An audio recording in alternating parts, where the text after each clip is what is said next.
All right, so step number one, we have to turn the car on because we have to get the windshield wiper blades in position. To do this, just turn the car off and then press and hold the windshield wiper blades.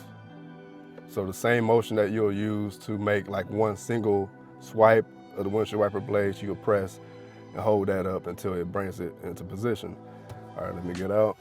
The easiest way to do this is, if you can see it, it's a little trigger right here.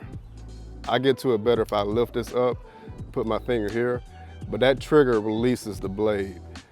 So it kind of like pops in and pops out. So once it pops out, you just have to press down on the blade and then lift it out of this hook here. So I'm gonna do it one more time. You can hear it snap in place. So it snaps in place. I'm gonna press the trigger here to release it and pull down. All right, and that's it. So we just have to do the same thing with the new blade to put it on. So when buying your blade, just make sure it's the right length.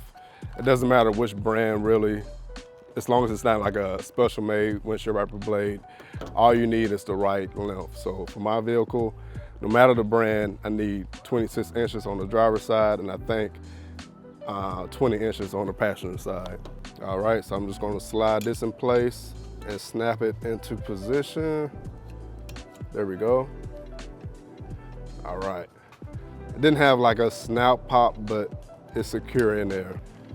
Reach over here, look for that trigger, pull the trigger down, pull the blade down.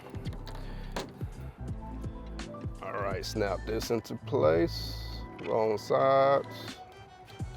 Boom, there we go. If you're interested in informational videos around everyday tech and products, feel free to subscribe to this channel if you haven't already.